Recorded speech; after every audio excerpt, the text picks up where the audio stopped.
अस्सलाम वालेकुम class. Page number 23 open करें। प्रॉपर्टीज़ ऑफ सब्सट्रैक्शन आज हमने करनी है और प्रॉपर्टीज़ ऑफ डिवीजन मैंने आपको बोला था इससे रिलेटेड होगा तो हम वो करेंगे। सबसे पहली प्रॉपर्टी क्या है, if a natural number whole number is subtracted from another natural number और होल नंबर द डिफरेंस में not always be a natural number और होल नंबर, कि जब हम एक नेचुरल नंबर या होल नंबर को किसी दूसरे नेचुरल नंबर या होल नंबर से सब्ट्रैक्ट करते हैं तो ज़रूरी नहीं है कि हमें आंसर नेचुरल नंबर ही मिले या होल नंबर के केस में होल नंबर मिले। ठीक है, अब इस बात का मतलब है क्या, पॉइंट क्या है कि जब हमने 12 - 5 किया आंसर आया 7, क्योंकि 12 5 से बड़ा था तो हमें अच्छा यहाँ इससे पहले एक और पॉइंट है उसके भी रीड आउट करें। ये बड़े होने वाला क्या कंसेप्ट था वो समझते हैं। If the number is subtracted from another number larger than or equal to it, the result is natural number or whole number. In all other cases, the result is not a natural number or whole number. जब हम किसी बड़े number में से छोटे number को minus करेंगे या जो दोनों नंबर बराबर बराबर हों यानी 15 - 15 करें या फिर हम 15 - 3 करें, बड़े नंबर में से छोटे नंबर को माइनस करें या दोनों बराबर नंबर हों। इस केस में आया 12, इस केस में आया 0। यहाँ पे जो दो एग्जांपल दिए हैं, 12 - 5 किया 7 क्योंकि 12 बड़ा था 5 से, बड़े नंबर में से छोटा नंबर माइनस किया, या 5 - 5 दोनों सेम नंबर किए तो 0 आया। इन केसेस में हमें होल नंबर मिल जाता है, जबकि ये 5 - 5 0 वाला केस नेचुरल नंबर के लिए नहीं होगा, ये सिर्फ होल नंबर के लिए है। ठीक है, लेकिन जब हम अदर केसेस करते हैं ना, अदर केस का मतलब ये है कि जब छोटे नंबर में से बड़ा नंबर माइनस करेंगे यानी 7 पहले लिख के उसमें से 12 को माइनस करेंगे, इस टाइम पे 7 - 12 करना है, यानी 7 ऊपर है 12 माइनस करना है। अब देखिए हमने अभी तक जितनी सब्ट्रैक्शन पढ़ी है हम हमेशा बड़ी वैल्यू को ऊपर रखते रहे हैं, लेकिन अब इस क्लास में आप एक और कंसेप्ट भी लेके आएंगे जिसमें हम छोटी वैल्यू में से बड़ी वैल्यू को माइनस कर सकते हैं। इसका आंसर आया 5, लेकिन बड़ी वैल्यू थी -12 ना, तो आंसर में -5 आएगा, यानी बड़ी वैल्यू का साइन आंसर के साथ लाया जाता है। ये एक नया कंसेप्ट अगली चैप्टर्स में हमने इसको सही डीपली भी समझ लेंगे। अभी थोड़ा सा इसके बारे में बता रही हूँ कि हम 7 - 12 करते हैं तो हमारा आंसर आता है -5। हम अब इस क्लास में छोटी वैल्यू से बड़ी वैल्यू को माइनस करना भी सीख लेंगे। ठीक है, इसमें अब -5 आया है। अब नेचुरल नंबर या होल नंबर में कहीं आपको नज़र आया था -5? नहीं ना, ये तो इंटीजर्स का एक नंबर था ना। इंटीजर्स मैंने आपको चैप्टर 1 में बताया था, उसमें 0 होता है, +1 भी होता है, -1 भी होता है, +2 -2 नंबर लाइन मैंने आपको दिखाई थी। ठीक है, ये उसका एक एलिमेंट है, ये होल नंबर में भी नहीं होता, नेचुरल नंबर में नहीं होता। तो हमें 7 - 12 करने से हमें होल नंबर नहीं मिलता, ना ही नेचुरल नंबर मिलता है। इसका मतलब है जो सेट है वो क्लोज ही नहीं है। क्लोज होने का मतलब ये था कि उन सेट के एलिमेंट्स में अगर कोई ऑपरेशन करते हैं तो उसका रिजल्ट भी उसी सेट में से आए। पहले दो तो हमारे हो गए, जबकि जो तीसरा था 7 - 12 उसका रिजल्ट तो होल नंबर में से नहीं आया ना ही नेचुरल नंबर के सेट में से आया है। इसका मतलब closure property does not apply to subtraction. Closure property subtraction पे नहीं लगती, ये सेट क्लोज नहीं है, सब्ट्रैक्शन के हवाले से क्लोज नहीं है। ठीक है, नंबर 2 प्रॉपर्टी क्या है, the result of subtracting a natural or whole number from another is not the same if the number are interchange. जब हम इंटरचेंज करते हैं नंबर की प्लेसेस को और सब्ट्रैक्ट करते हैं, चाहे वो नेचुरल नंबर हो या होल नंबर, तो रिज़ल्ट सेम नहीं होता। अगर हम 5 - 3 करते हैं तो 2 आता है, जबकि 3 - 5 करते हैं, 3 - 5 से भी आएगा 2, लेकिन बड़ी वैल्यू क्या है 5, उसका नेगेटिव साइन आएगा। अब +2, ये 2 और -2 बराबर हो सकते हैं? No, obviously not. इसका मतलब commutative property does not apply to subtraction. Number 3 है the result of subtracting 3 natural number और whole number group differently will not give the same result. इसी तरह 3 नंबर्स पे ग्रुपिंग वाली प्रॉपर्टीज़ थी, एसोसिएटिव प्रॉपर्टी। हम अगर करते हैं एग्जांपल जो है 7 - 5 और 5 - 2 पे पहले ब्रैकेट आई =, अब इन दोनों का रिजल्ट क्या आया, 7 माइनस लिखा, 5 - 2 किया 3 और 7 - 3 किया 4 आ गया। अब अगर पहले दो को ग्रुप कर लेते हैं, 7 - 5 को पहले और आखिर में -2 करेंगे, 7 - 5 किया 2 आ गया और -2 आखिर में लिखा हुआ है। अब 2 - 2 0। अब देखें दोनों का रिजल्ट क्या आया, इसका 4 इसका 0। इसका मतलब left hand side right hand side के बराबर ही नहीं है, एसोसिएटिव प्रॉपर्टी नहीं लगी।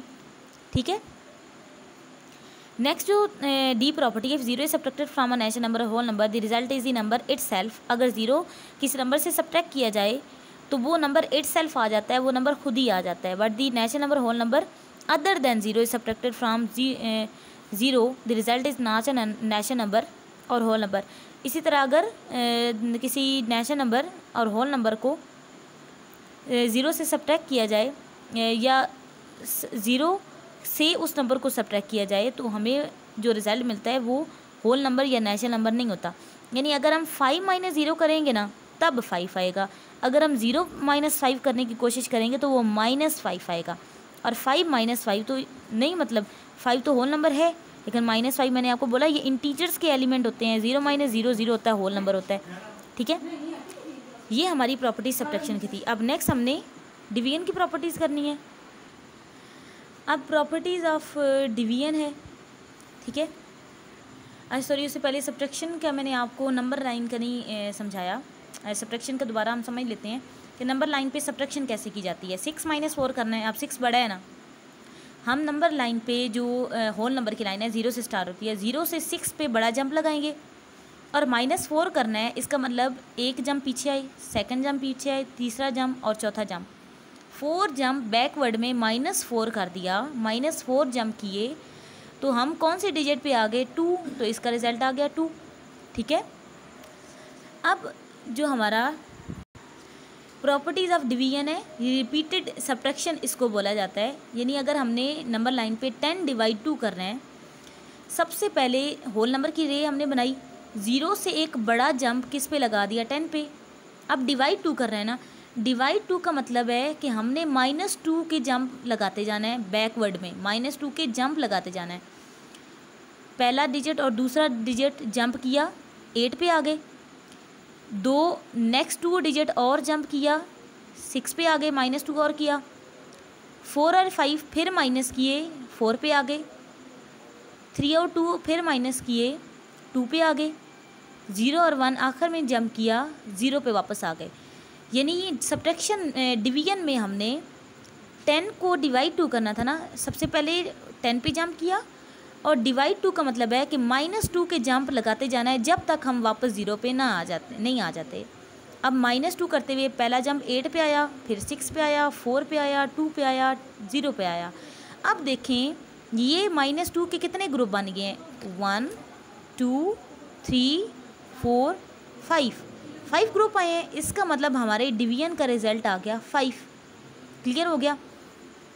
अब प्रॉपर्टीज़ ऑफ सब्ट्रैक्शन में डिवीजन में क्या आ गया? If a whole number is divided by another whole number the result का मतलब क्या होता है? जो हमारा क्वोशंट आता है is necessarily a whole number, is not necessarily a whole number. यानी हम 10 / 5 करते हैं, 10 अंदर रख के 5 से डिवाइड किया, 5 2 ज़ा 10 होता है। ये जो आंसर आया 2, ये होल नंबर है।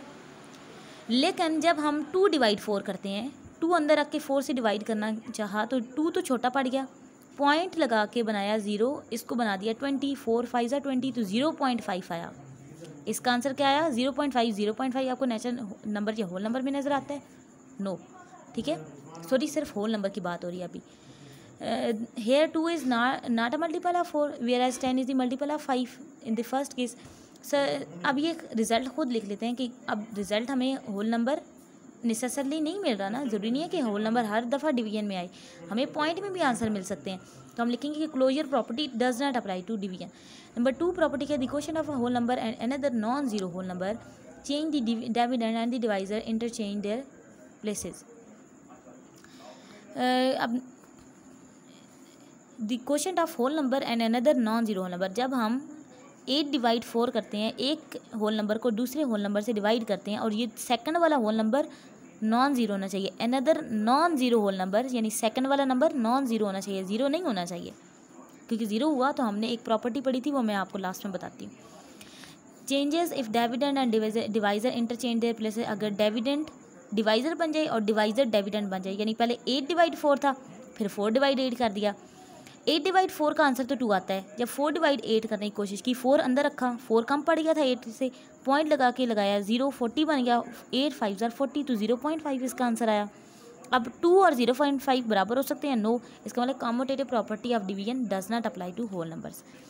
3 whole numbers are taken in particular order and the quotient of the first and the second is divided by the third, the result is not same as when the first is divided by the quotient of the second and the third. इसका ये सारा जो लिखा हुआ है इसको समझाती हूँ इधर से आपको कि जब हम 3 होल नंबर को डिवाइड करना चाहते हैं 8 डिवाइड 4 डिवाइड 2, 8 डिवाइड 4 डिवाइड 2, पहले 2 का ग्रुप बनाया या आखिरी 2 का ग्रुप बनाया, यहाँ पे इन दोनों का रिजल्ट क्या आया, अभी यहाँ पे हमने 8 डिवाइड 4 किया 2 आया 2, लास्ट में डिवाइड 2 लिखा है 2 डिवाइड 2 इज इक्वल टू 1। अब जब हमने 8 डिवाइड 4 डिवाइड 2 किया इन दोनों का आंसर आता है 2, 8 डिवाइड 2 करें तो आता है 4। अब 1 और 4 बराबर नहीं है, इसका मतलब associative property does not apply to the subtraction of division of whole number. A whole number divided by 1 a quotient which is the number itself, जब हम किसी भी नंबर को 1 से डिवाइड करें the number remains unchanged, number खुद ही आ जाता है, which is the number itself, वो नंबर खुद ही आ जाता है। जब 0 को 1 से करते हैं तब भी 0 आ जाता है, यानी ये नंबर खुद ही आ जाता है आंसर में।